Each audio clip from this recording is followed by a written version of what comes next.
Denny Hamlin climbed out of the number 11 Progressive Toyota at Iowa Speedway on Sunday afternoon, drenched, cooked, fighting a brake pedal that had been going soft on him for 350 laps. And then he said something that lit up every NASCAR group chat in the country. "If every race were like this," he said, "I'd retire after this season." Then he looked up at the scoring pylon. 5th place. Still the points leader. So which is it, Denny? That contradiction right there is the entire story of Denny Hamlin's 2026 season. At 45 years old, in the stretch of a career where drivers usually manage decline and quietly negotiate exit ramps, Hamlin is wheeling the best stock car of his life. He qualified 29th at Iowa Speedway after brake trouble sabotaged his practice runs and his qualifying lap. He still hacked his way through traffic to a 5th place finish, while 4 Joe Gibbs Racing Toyotas filled the top 6 and Ty Gibbs took the checkered flag. He left Newton, Iowa with 923 points, a 103-point cushion over 2nd place, and a locked spot in the chase with 3 regular season races still on the calendar. That is not a driver fading out. That is a driver on an absolute heater. And it is exactly why his future just got so complicated.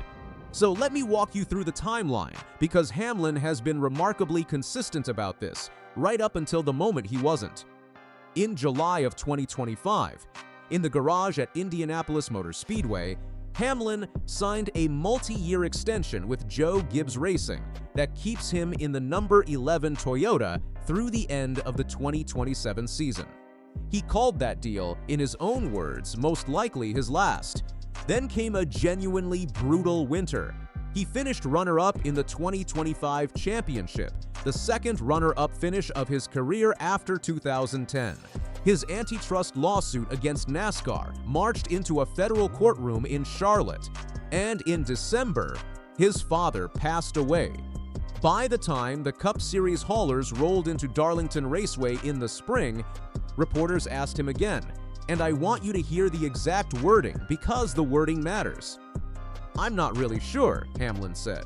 "I think that I've given them enough of a heads up that they're working on the plans for beyond. So as long as those all go as planned, I still assume that the end of 27 is it." Catch what he did there. He did not say he is done. He said he assumes he is done, and then he chained that assumption to whether Joe Gibbs Racing gets its succession plan right. That is a man leaving himself a door. Then Michigan International Speedway happened, and the door opened wider. Hamlin won at Michigan in June, his 63rd career Cup victory, tying the late Kyle Busch for 9th on the all-time wins list. Dale Earnhardt Jr. pressed him on the Prime Video post-race show. Was he really stepping away after 2027? And Hamlin got honest in a way drivers almost never do on camera. "I don't know," he said.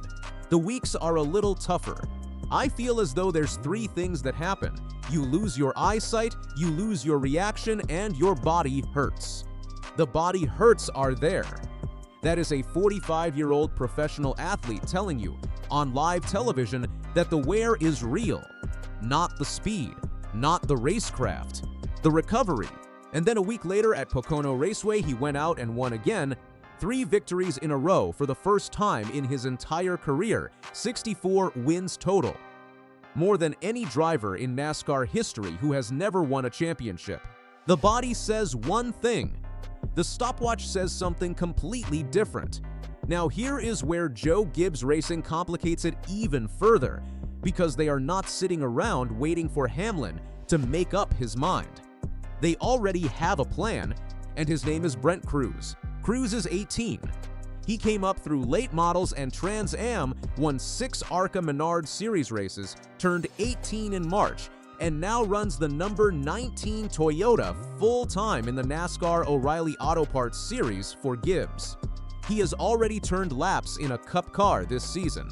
And in that same Michigan interview, Hamlin said the quiet part into a microphone. "I don't want to leave them in flux," he said. They've got a great driver in Brent Crews that's going to be ready more than likely by the end of next year. So the veteran points leader just publicly named his own replacement. In this sport, that is about as close to a retirement announcement as you get without a press conference and a farewell tour paint scheme.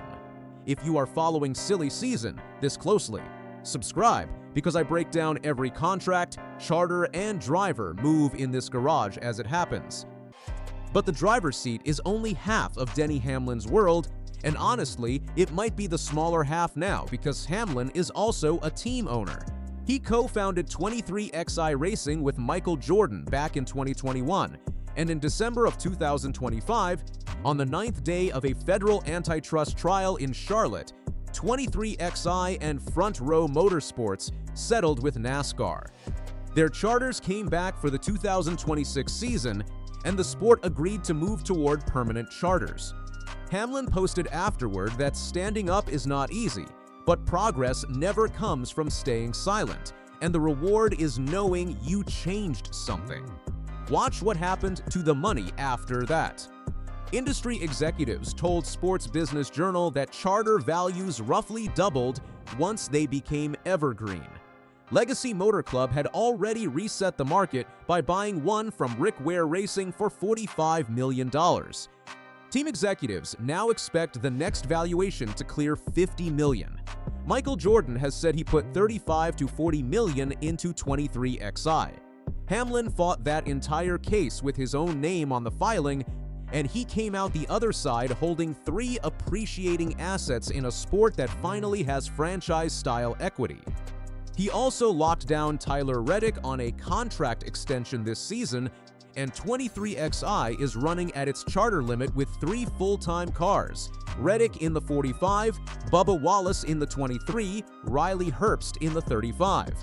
That team went from a single-car startup in 2021 to a Championship 4 organization in 4 years, and Hamlin ran the whole build while driving full-time for a rival Toyota shop. That is a workload almost nobody in this garage has carried. So think about what that actually means. The number 11 seat pays Hamlin a salary. The 23XI stake pays him forever.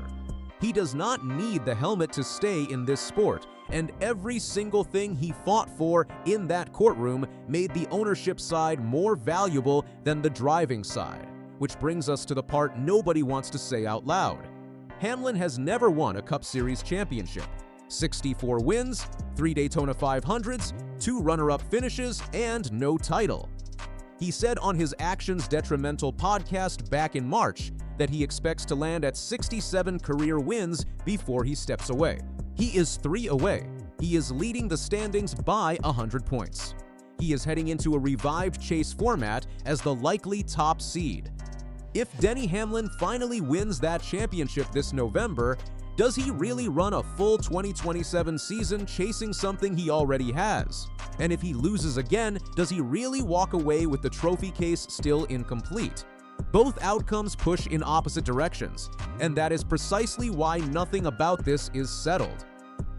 At Indianapolis in late July, Hamlin sounded like a man who has stopped answering the question entirely.